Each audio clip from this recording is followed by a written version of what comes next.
Hello friends, आपल्या सर्वांची आवडती मालिका लपंडाव या मालिकेच्या आजच्या गुरुवार 2 जुलैच्या एपिसोडमध्ये एकानंतर एक धमाकेदार ट्विस्ट आले आहेत. फ्रेंड्स, आजचा एपिसोड खूप भारी होता. मग नेमकं घडलंय तरी काय? तर आजच्या एपिसोडमध्ये तेजस्विनीच्या परत येण्याची चाहूल लागली आहे. म्हणजे लवकरच तेजस्विनी परत येईल अशी शक्यता निर्माण झाली आहे. तेजस्विनीचा जीव ज्या बाईने वाचवला आहे आणि ज्या बाईच्या घरी तेजस्विनी राहतीये तिचं लहान बाळ खूप आजारी आहे आणि त्याला हॉस्पिटलमध्ये ॲडमिट करण्यासाठी या बाईकडे पैसे नाही आहे. त्यामुळे या बाईने टाहो फोडला, बिचारी रडली आणि त्याच वेळेस तिला वृत्तपत्रामध्ये न्यूजपेपरमध्ये कान्हाने दिलेली ॲड दिसली आणि मग तिने चक्क कान्हाला फोन लावला की तेजस्विनी माझ्याकडे आहे. मग जर कान्हाला हे समजलं तर कान्हा काय करणार? तेजस्विनी, कान्हा, सखी यांची पुन्हा भेट होईल का? हे जाणून घेण्यासाठी हा व्हिडिओ शेवटपर्यंत नक्की पहा. फ्रेंड्स, आजच्या एपिसोडच्या सुरुवातीलाच सखी, मीनाक्षी, परशुराम हे तिघे घरी परत येतात. कान्हा तेथे हॉलमध्येच त्यांची वाट पाहत बसलेला असतो. हे तिघे तोंड सोडून आलेले असतात कारण आता मीनाक्षी आई होऊ शकत नाही असं डॉक्टरांनी सांगितलंय. त्यामुळे हे तिघे खूप दुःखी असतात. कान्हा मात्र उत्साहात असतो आणि विचारतो, अरे आलात तुम्ही? काय सांगितलं डॉक्टरने? गुड न्यूज असेल ना? सांगा सांगा. तर हे तिघे मात्र खूप वाईट चेहरा सोडून उभे असतात. कान्हाला समजतं की काहीतरी चुकीचं घडलंय. कान्हा विचारतो, काय झालं बेबी सरकार? तुम्ही तरी सांगा. आणि मग सखी झालेला सगळा प्रकार सांगते. परंतु त्याच वेळेस सरकार तेथे येते आणि सरकारसुद्धा हे सगळं ऐकते. सखी कान्हाला सांगते की डॉक्टर काय म्हणाल्या? डॉक्टरांनी सांगितलं की तुम्ही आता आई बाप होण्याचा विचार सोडून द्या कारण या वयात स्वस्थ मूल जन्माला घालणं तुम्हाला शक्य नाहीये. हे सगळं ऐकून कान्हाला जबर धक्काच बसतो. मीनाक्षी आणि परशुराम किती दुःखी झाले होते हे सगळं सखी सांगते. डॉक्टरांनी ही रिस्क घेऊ नका, ही रिस्क तुमचा जीव घेईल असं सांगितलंय. हे सगळं सखी सांगते. सरकारला अत्यानंद होतो आणि सरकार जोरात टाळ्या वाजवणार. इतक्यात ती स्वतःला थांबवते कारण तिला माहिती आहे टाळ्या वाजवल्या तर कदाचित सखी माझ्या गालाखाली टाळ्या वाजवेल. त्यामुळे ती स्वतःला सावरते, टाळ्या काही वाजवत नाही आणि मग आपला मेलोड्रामा सुरू करते. सगळेजण तिच्याकडे पाहतात की सरकारने सगळं हे ऐकलंय का? आणि मग सरकार म्हणते, खूप वाईट वाटलं, मला खूप वाईट वाटलं असं म्हणून ती परशुराम आणि मीनाक्षीजवळ जाते आणि म्हणते, परशु, मीनाक्षी, तुम्हाला आईबाप व्हायचं होतं पण नाही होता येणार. हे ऐकून खूप वाईट वाटलं. आणि ही कशाची फळं आहे माहिती आहे का? सरकारच्या घरात राहण्याची फळं आहेत. सरकारच्या विरुद्ध वागण्याच्या पापाची फळं आहेत. मीनाक्षी आणि परशुरामला खूप वाईट वाटतं. कान्हा आणि सखीसुद्धा चिडतात आणि मग सरकार ही परशुरामला म्हणते, परशु, दोष तुझा नाहीये, दोष आहे ना तुझ्या नशिबाचा आहे कारण तू जन्मापासूनच कम नशीबी आहे. आता पहा ना, ही सगळी प्रॉपर्टी कुणाची? तुझ्या मोठ्या भावाची, म्हणजे त्याच्यानंतर तुझीच. एवढ्या मोठ्या प्रॉपर्टीचा मालक असताना तो माझ्या घरात म्हणजे स्वतःच्याच घरात माझा नोकर म्हणून काम करतोय.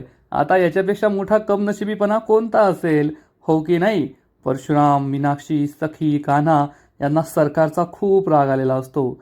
आणि इकडे एक प्राथमिक आरोग्य केंद्र म्हणजेच सरकारी हॉस्पिटलमध्ये आपल्या तेजस्विनीला ज्या बाईने वाचवलंय ती बाई येते. ही बाई दुपारीसुद्धा सखी, मीनाक्षी, परशुराम ज्या हॉस्पिटलमध्ये होते त्या हॉस्पिटलमध्ये आली होती. तिच्या लहान बाळाला निमोनिया झाला आहे आणि आता ते प्रायव्हेट हॉस्पिटल आहे, तिथे ॲडमिट करायला तिच्याकडे पैसे नाही आहे. त्यामुळे आता ती या प्राथमिक आरोग्य केंद्रात म्हणजे सरकारी हॉस्पिटलमध्ये आलेली असते. आणि सरकारी हॉस्पिटलची अवस्था तर आपल्याला माहीतच आहे. तेथे पेशंट असे बाहेरच जमिनीवर झोपलेले असतात, त्यानंतर बेंचवर झोपलेले असतात, कोणाला काही नीट इलाज मिळत नाही. आणि या हॉस्पिटलची अवस्था पाहून या बाईला वाईट वाटतं. ही बाई लगेच तिच्या ओळखीच्या एका बाईला कॉल करते जिच्याकडे कदाचित ती काम करत असेल आणि ती म्हणते, ताई, मालकीनबाई, माझं बाळ आहे ना खूप आजारी आहे, मला त्याला हॉस्पिटलमध्ये ॲडमिट करायचं आहे, तुम्ही मला पैसे द्या, मी तुमचे पैसे लगेच परत करेल. परंतु ही जी कोणी मालकीनबाई असेल ती अतिशय निर्दयीपणे माणुसकी सोडून चक्क फोन कट करून टाकते. त्यामुळे या बाईला खूप वाईट वाटतं. ही बाई म्हणते, आता काय करू, माझं बाळ तर डोळेसुद्धा उघडत नाहीये आणि सकाळपासून मी किती लोकांना कॉल केला, कुणीच मला पैसे दिले नाही, आता मी काय करायचं? या सरकारी हॉस्पिटलमध्ये माझ्या बाळाला ॲडमिट करू का? पण तेवढ्यात ही बाई आजूबाजूला पाहते आणि आधीपासून येथे असलेल्या पेशंटची ही अवस्था पाहून त्यांनाच नीट इलाज मिळत नाहीये, बेड मिळत नाहीये, त्यांना नीट चांगली त्यांची अवस्था कुणी पाहत नाहीये, डॉक्टर त्यांचा इलाज करत नाहीये. हे सगळं पाहून या बाईला खूप भीती वाटते. ही बाई म्हणते, नाही नाही नाही, या सरकारी हॉस्पिटलमध्ये मी माझ्या बाळाला ॲडमिट नाही करू शकत. येथे त्याची काळजी कुणीच घेणार नाही, कुणीच त्याचा नीट इलाज करणार नाही. मी माझ्या बाळाला प्रायव्हेट हॉस्पिटलमध्येच ॲडमिट करेल. पण प्रायव्हेट हॉस्पिटलमध्ये तर पैसे लागतील आणि माझ्याकडे पैसे नाही आहेत. आता मी पैशांचं काय करू?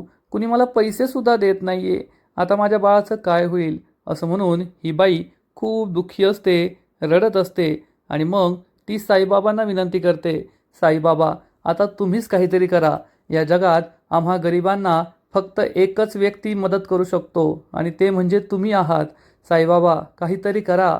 आणि ही बाई, ही आई आपल्या बाळासाठी साईबाबांकडे प्रार्थना करते आणि जेव्हा एक आई प्रार्थना करते तेव्हा देवाला सुद्धा तिची मदत करावीच लागते. आणि मग साईबाबा चमत्कार घडवतात आणि हा चमत्कार फक्त या बाईसाठी नाही तर या सखी, कान्हा, तेजस्विनी, सरकार या सगळ्यांसाठी महत्त्वाचा असतो. कारण ही बाई ज्या हॉस्पिटलमध्ये असते तेथे एक माणूस बसलेला असतो आणि हा माणूस न्यूजपेपर वाचत असतो. या बाईचं लक्ष या न्यूजपेपरकडे जातं आणि तेथे तिला चक्क कान्हाने पेपरमध्ये दिलेली ॲड दिसते, बातमी दिसते. तेजस्विनी कामत यांची माहिती देणाऱ्या व्यक्तीला 2 लाख रुपयांचं बक्षीस मिळेल, कबीर किर्लोस्करला फोन करा, अशी ही बातमी असते, ॲड असते. आणि तेजस्विनीचा फोटो पाहताच या बाईला मोठा धक्काच बसतो. कारण ही बाई तीच आहे जिने तेजस्विनीचा जीव वाचवला आहे. तिला त्या दरीतून जखमी अवस्थेत आपल्या घरी घेऊन आली होती, घरीच तिचा इलाज केला आणि तिला बरं केलं. आणि या बाईला तेजस्विनीचा फोटो पाहून मोठा धक्काच बसतो. तिला आठवतं ही बाई तर आपल्या घरी आहे आणि तिला वाचवण्यासाठी 2 लाख रुपयांचं बक्षीस. हे पाहून या बाईला आश्चर्याचा धक्काच बसतो आणि तिला असं वाटतं की हो, माझ्या बाळासाठी जर पैशांची व्यवस्था करायची असेल तर हाच मार्ग आहे. मी या बाईचा पत्ता सांगते आणि त्यांच्याकडून 2 लाख रुपये मिळवते. मग माझ्या बाळाचं सगळं काही इलाज होऊ शकतो, असा विचार ही बाई करते आणि तेजस्विनीला सॉरीसुद्धा म्हणते. सॉरी ताई, मी असं करतीये, पण माझा बाळाचा जीव वाचवण्यासाठी मला हे करावंच लागेल. पण तसं पाहायला गेलं तर ही बाई तेजस्विनीबरोबर काहीही वाईट करत नाहीये. उलट तिने कान्हाला फोन करून तेजस्विनीचा पत्ता सांगितला तर सखी, कान्हा, संपूर्ण सखी सदनचा गौतम, मीनाक्षी, परशुराम सगळेच सुखी होतील एवढं मात्र नक्की. आणि इकडे सरकार परशुराम आणि मीनाक्षीच्या जखमेवर मीठ चोळत असते. त्यांना बाळ होणार नाहीये या गोष्टीसाठी त्यांची मस्करी करते, चेष्टा करते. सरकार परशुरामला म्हणते, परशु तसाही तू गुड फॉर नथिंग आहेस, काही कामाचा नाहीये. आयुष्यभर तू काही केलंही नाही आणि आता बायकोसाठी सुद्धा काही करू शकणार नाही. तुझ्या बायकोला एक मूल हवं होतं, ते सुद्धा तू देऊ शकणार नाही. हे सगळं ऐकून परशुरामला खूप वाईट वाटतो. बिचारा सगळा अपमान सहन करत असतो आणि सरकार त्याला ठणकावून सांगते, तुला आयुष्यात काहीच मिळणार नाही. नाही प्रॉपर्टी, ना मान, ना लायकी, ना बाळाचं सुख. असं म्हणून सरकार एखाद्या निर्लज्जासारखी, राक्षसींसारखी मीनाक्षी आणि परशुरामच्या दुःखावर हसून तेथून जाऊ लागते. पण तेवढ्यात सखी तिला थांबवते आणि म्हणते, काय म्हटलीस तू? परशु काका, मीनाक्षी काकू कमनशिबी आहेत. मनस्विनी, कमनशिबी ते नाही आहेत तर कमनशिबी तू आहे. सरकार विचारते, मी आणि कमनशिबी? तर सखी सांगते, हो, तू कमनशिबी आहे. कारण मीनाक्षी आणि परशुराम काकाकडे त्यांचं कुटुंब आहे, त्यांच्या प्रेमाची माणसं आहेत जे त्यांच्यासाठी काहीही करू शकतात.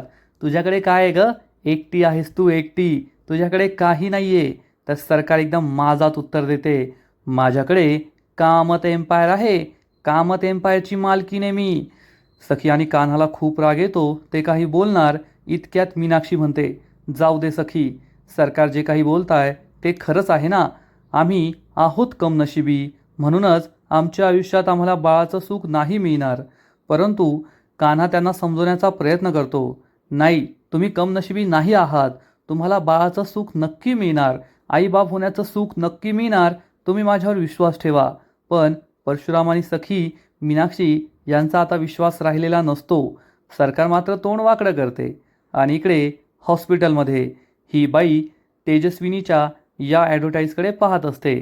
तेवढ्यात एक वॉर्डबॉय येतो आणि या पेशंटला घेऊन जातो. ज्याच्या हातात पेपर असतो हा माणूस पेपर तेथे बेंचवर ठेवतो. मग ही बाई पेपर उचलते आणि संपूर्ण बातमी वाचते, ज्यात असं लिहिलेलं असतं की तेजस्विनी कामत या अनेक महिन्यांपासून बेपत्ता आहेत आणि त्यांची माहिती देणाऱ्या व्यक्तीला ₹2 लाख रोख देण्यात येतील. कबीर किर्लोस्कर आणि कबीरचा नंबरसुद्धा असतो. आणि हे पाहून या बाईला आश्चर्य वाटतं. आता मला माझ्या बाळाला वाचवायचं असेल तर या बाईचा पत्ता द्यावाच लागेल असा विचार करून ही बाई लगेच कबीरला कॉल लावते. आणि इकडे कबीर हा काही बोलणार इतक्यात त्याचा फोन वाजतो. ही बाई म्हणते हॅलो हॅलो, पण कबीरला काही ऐकू येत नाही. ही बाई म्हणते हॅलो हॅलो आणि तेवढ्या त्या बाईला दिसतं की आपला फोन स्विच ऑफ झाला आहे. त्यामुळे या बाईला खूप वाईट वाटतं. ही बाई रडत म्हणते या फोनला सुद्धा आत्ता स्विच ऑफ व्हायला होतं. मला माझ्या बाळाला वाचवायचं आहे. जर मी या बाईचा पत्ता सांगितला तर मला 2 लाख मिळतील. माझ्या बाळाचा जीव वाचेल. आता मी काय करू? आणि तेवढ्यात हा म्हातारा माणूस पेपरवाला माणूस परत येतो आणि या बाईच्या हातात पेपर पाहून म्हणतो ए बाई, माझा पेपर कशाला घेतला गं? आणि हा माणूस पेपर घेऊन तेथून निघून जातो. ही बाई विचार करत असते आता काय करायचं. आणि तेवढ्यात एक नर्स तेथे येते. ही बाई म्हणते ओ ताई, तुमच्याकडे मोबाईलचा चार्जर आहे का? माझा मोबाईल बंद पडला आहे. अहो खूप अर्जंट आहे हो, मला एक महत्त्वाचा कॉल करायचा आहे. तर ही नर्स चिडून म्हणते ए बाई, कोण आहे गं तू? आणि बाळाला ॲडमिट करायचं आहे का? काही चेकिंग करायचं आहे का? तर ही बाई सांगते नाही नाही, बाळाला ॲडमिट नाही करायचं आहे, चेक नाही करायचं आहे. तर ही नर्स अतिशय उद्धटपणे म्हणते नाही करायचं आहे ना, मग फूट इथून. इथं काय गार्डनमध्ये आली का फिरायला? निघ. आणि ही नर्सच निघून जाते. या बिचाऱ्या बाईला खूप वाईट वाटतं. तिचं छोटंसं गोंडस बाळ खूप आजारी असतं. ही बाई रडत रडत म्हणते साईबाबा, तुम्ही एक दरवाजा उघडला आणि लगेच तो बंद करून टाकला. आता माझ्या बाळाचं काय होईल? माझ्या बाळाचा मी इलाज तरी कसा करू? असा विचार करून ही बाई ढसाढसा रडू लागते. आणि इकडे सरकार पुन्हा एकदा परशुराम आणि मीनाक्षीला म्हणते तुम्ही दोघे कधीच आईबाप बनणार नाही. तुम्हाला आईबाप बनण्याचं सुख कधीच मिळणार नाही, कारण तुम्ही कम नशिबी आहात, कम नशिबी. परशुराम आणि मीनाक्षी खाली मान घालून सगळं ऐकून घेतात. आणि तेवढ्यात कान्हाला आठवतं की जेव्हा सखी सदन चाळीतील सगळी माणसं या घरात राहायला आली होती आणि सरकारने लाईट घालवली होती, तेव्हा एक छोटंसं बाळ रडायला लागलं होतं. आणि मग मीनाक्षीने त्या बाळाला जवळ घेतलं, त्याला शांत केलं आणि हे बाळ तेव्हा शांतसुद्धा झालं होतं. कान्हाने हे स्वतः पाहिलं होतं. कान्हाला हे सगळं आठवतं आणि कान्हा म्हणतो कमनशिबी. कमनशिबी म्हणजे काय? स्वतःच्या नशिबासमोर हार मानणं. आणि आपण जर हारच मानली नाही तर? हे ऐकून सगळेजण कान्हाकडे आश्चर्याने पाहू लागतात. आणि कान्हा एक नवीन आयडिया देतो आणि म्हणतो मीनाक्षी काकू, परशुराम काका, तुम्ही स्वतः आईबाप बनू नाही शकत तर काय झालं, पण तुम्ही मूल तर दत्तक घेऊ शकता ना. हे ऐकून सगळ्यांना आश्चर्याचा धक्काच बसतो. सखी, परशु, मीनाक्षी हे दोघे पॉझिटिव्ह असतात, त्याबद्दल विचार करू लागतात. कान्हा म्हणतो माझा तुमच्यावर पूर्ण विश्वास आहे. तुम्ही एक चांगले आईबाप बनू शकता. आणि ठीक आहे ना, तुम्ही स्वतः एखाद्या बाळाला जन्म नाही देऊ शकत, परंतु तुम्ही बाळ दत्तक तर घेऊ शकता. त्या बाळाला स्वतःचं बाळ माना, त्याला प्रेमाने वाढवा, आईबापाचं प्रेम त्याला द्या. ही आयडिया सखी, परशुराम, मीनाक्षीला खूप आवडते. मीनाक्षी, परशुराम लगेच एकमेकांकडे पाहून यासाठी होकार देतात. सखीसुद्धा खूप खुश असते. कान्हा म्हणतो ही आयडिया बेस्ट आहे, तुम्ही बाळ दत्तक घ्या. तर सरकार चिडून म्हणते याला म्हणतात भिकेचे डोहाळे. अरे परशु, तुला आणि तुझ्या बायकोलाच या घरात खायला मिळत नाही, येथे किती दिवस राहाल याची गॅरंटी नाही, आणि आता दुसरं बाळ तुम्ही दत्तक घ्याल. अरे बाळ दत्तक घेतल्यावर त्याला कोठे ठेवणार, काय खाऊ घालणार? आणि बाहेरचे लोक काय म्हणतील? लोक म्हणतील स्वतःला तर बाळ जन्माला घालता नाही आलं म्हणून दुसऱ्या कोणाचं बाळ घेऊन आलाय हा, किती अपमान करतील तुझा. मीनाक्षी आणि परशुरामला वाईट वाटतं. सखी चिडून म्हणते बोलू द्या ना, लोकांना काय बोलायचं ते बोलू द्या. या जगात प्रत्येक प्रकारची माणसं असतात, कोणी ना कोणी काही ना काहीतरी बोलतच असतं. आणि आपण जर त्यांचा विचार करत बसलो ना तर आपण स्वतःचं आयुष्य कधीच जगू शकणार नाही. आणि कोण बोलणारे? तुमची सारखी घाणेरडी विचारसरणी असलेले लोकच बोलणारे ना. आम्हाला काही फरक पडत नाही, पण चांगली विचारसरणी असलेले लोकसुद्धा या जगात असतील आणि ते म्हणतील की परशू आणि मीनाक्षीने ते केलंय जे या जगातील अनेक लोक नाही करू शकत.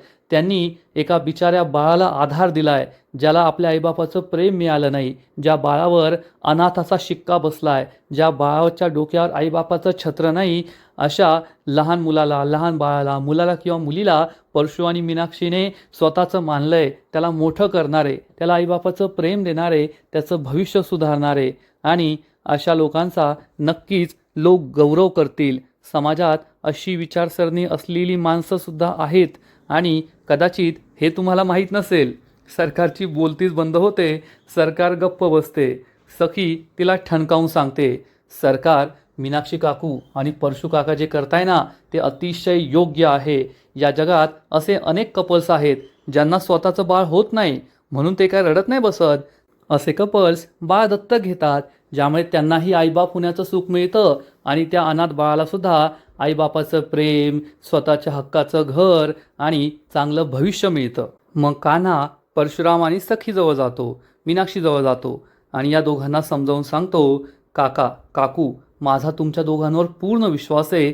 तुम्ही एक चांगले आई बाबा बनू शकतात आणि काही प्रॉब्लेम नाही आहे ना. तुम्हाला स्वतःचं बाळ जन्माला घालता येत नसेल तर तुम्ही बाळ दत्तक घेऊ शकता. मला तर ही कल्पना खूप चांगली वाटतीये.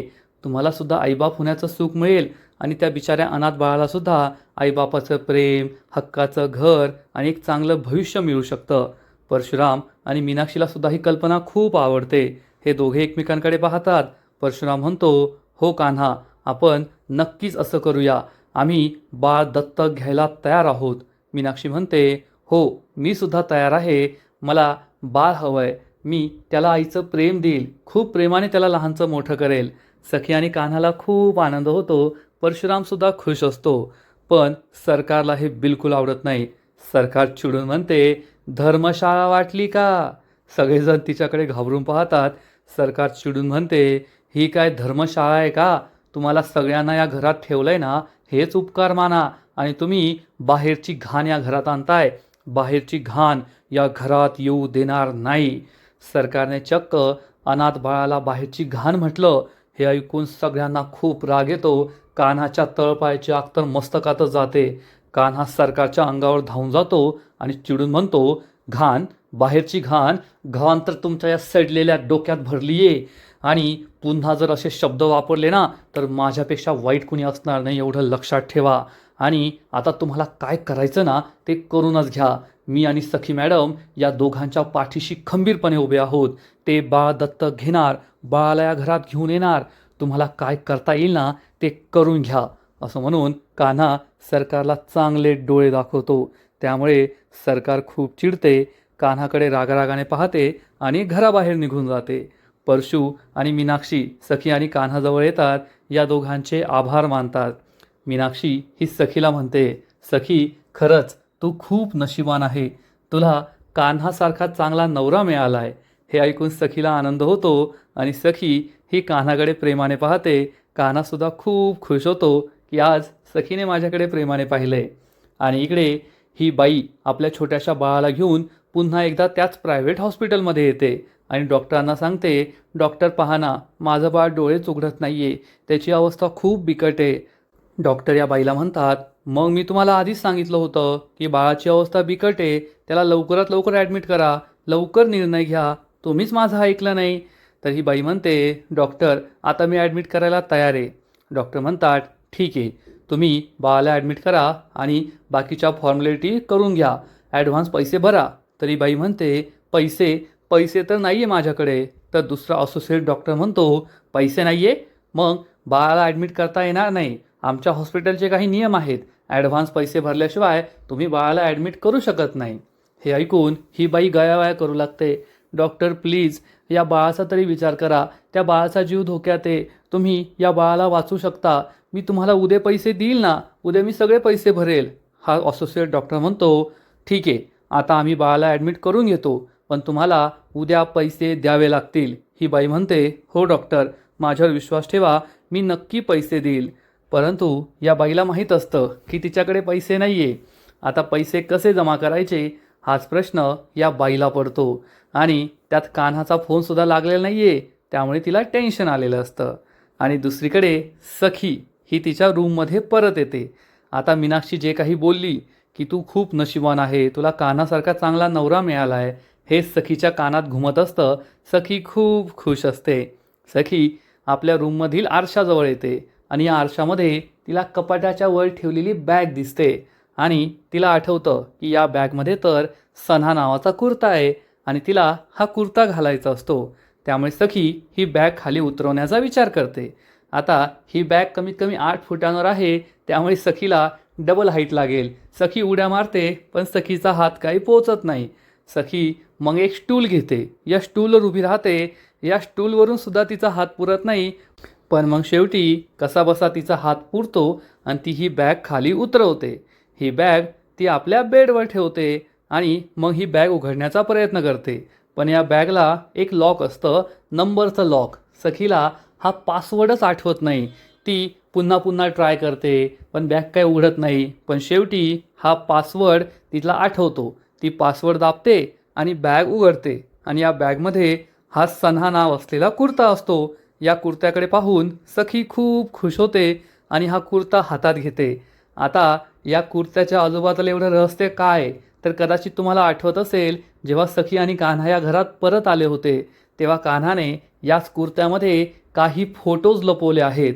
आता ते फोटो कोणते आहेत हे आपल्याला सुद्धा माहीत नाही आहे, परंतु अशी 99% शक्यता आहे की हे फोटो सखी आणि कान्हाच्या बालपणीचे आहेत, जेव्हा हे दोघे एकत्र राधाकृष्ण बनायचे आणि त्याचबरोबर सखी आणि कान्हाचं संपूर्ण कुटुंब, राघव, त्यानंतर देवदत्त, अपर्णा, तेजस्विनी हे सगळे एकत्र असल्याचे हे फोटो असतील, ज्यामुळे सखीला कळेल की आपण दोघे फॅमिली फ्रेंड होतो, लहानपणापासून एकमेकांना ओळखायचो. परंतु सखीच्या हातात हा कुर्ता असतो. सखीने अजून हा कुर्ता उघडून पाहिलेला नाहीये आणि इकडे खरी तेजस्विनी आपल्या घरी असते. आपल्या घरी म्हणजे त्या बाईच्या घरी असते आणि तेवढ्यात ही बाई बाळाला हॉस्पिटलमध्ये ॲडमिट करून घरी परत येते आणि ती ढसाढसा रडत असते. तेजस्विनी विचारते, काय गं, काय झालं, तू का रडतीयेस आणि बाळ कुठे, तू बाळाला कुठे सोडून आली, तू तर बाळाला हॉस्पिटलमध्ये ॲडमिट करायला गेली होतीस ना. तर ही बाई रडत रडत सांगते, ताई, बाळाची अवस्था खूप वाईट आहे, त्यामुळे मी बाळाला हॉस्पिटलमध्ये ॲडमिट केलं आहे, परंतु त्यांनी ॲडव्हान्स पैसे मागितले आहेत, त्याशिवाय बाळावर उपचार सुरू होणार नाही. माझ्याकडे तर पैसेच नाही आहे, मी कोठून पैसे देऊ मला कळतच नाही आहे, मला खूप त्रास होतो आहे, आता माझ्या बाळाचं काय होईल. हे सगळं ऐकून सरकार नाही, तेजस्विनीला, खऱ्या तेजस्विनीला खूप वाईट वाटतं आणि ही बाई डोकं बडू लागते, ढसाढसा रडू लागते.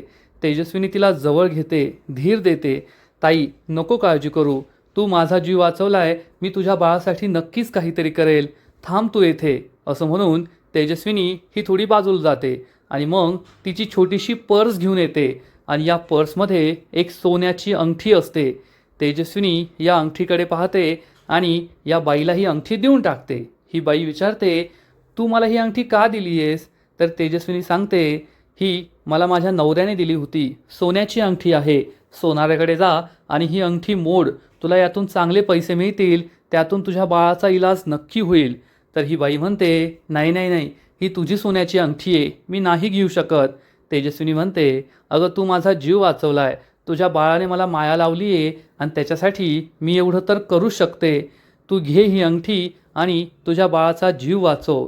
ही बाई खूप इमोशनल होते. तू तर देवासारखी धावून आलीस, असं म्हणून चक्क तेजस्विनीच्या पाया पडते आणि विचारते, तू आहेस तरी कोण, कुठून आली आहेस, मला काहीच कळत नाही आहे. अगं, तुझा फोटो पेपरमध्ये छापून आला आहे आणि तुझा पत्ता सांगणाऱ्याला 2 लाख रुपयांचं बक्षीस जाहीर केलं आहे. हे ऐकून तेजस्विनीला जबर धक्काच बसतो. ही बाई सांगते, पेपरमध्ये तूच होती, मी तुझा फोटो पाहिला आहे आणि 2 लाख रुपयांचं बक्षीससुद्धा आहे. तेजस्विनीला खूप भीती वाटते. आता माझा फोटो पेपरमध्ये कुणी छापला, कबीर, सखी की सरकारने, हाच प्रश्न तेजस्विनीला पडतो. तिला खूप टेन्शन येतं आणि आजचा एपिसोड येथेच संपतो. फ्रेंड्स, लपंडाव या मालिकेचा आजचा एपिसोड खरंच खूप भारी होता, इंटरेस्टिंग होता. तेजस्विनीसमोर आता खूप मोठा प्रश्न येऊन उभा ठाकला आहे. तेजस्विनीला आयुष्यभर या कालकोठडीतच राहायचं आहे की पुन्हा एकदा आपल्या घरी जायचं आहे, सखी, कबीर यांना भेटायचं आहे, तेच कळत नाही आहे. आता ती नेमका काय निर्णय घेणार याकडे लक्ष ठेवायला हवं. मग ती कबीरला फोन करेल का, हे पाहणंसुद्धा इंटरेस्टिंग आहे. तर फ्रेंड्स, लपंडाव मालिकेचा आजचा एपिसोड तर भारी होता, पण पुढील एपिसोड आणखीन भारी असणार आहे. आणखीन मोठा ट्विस्ट या मालिकेत येईल. मग नेमकं घडणार तरी काय? तर पुढील एपिसोडमध्ये आपण पाहू की सखी कान्हासाठी वटपौर्णिमेचं व्रत ठेवणार, सुंदर तयार होणार आणि मग सरकार वटपौर्णिमेची खिल्ली उडवेल. झाली का तुमची नाटकं सुरू?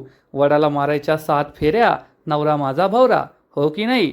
पण तेवढ्यात कान्हा तेथे येईल आणि म्हणेल, सरकार आम्ही दोघे ना सन्हा आहोत, सन्हा.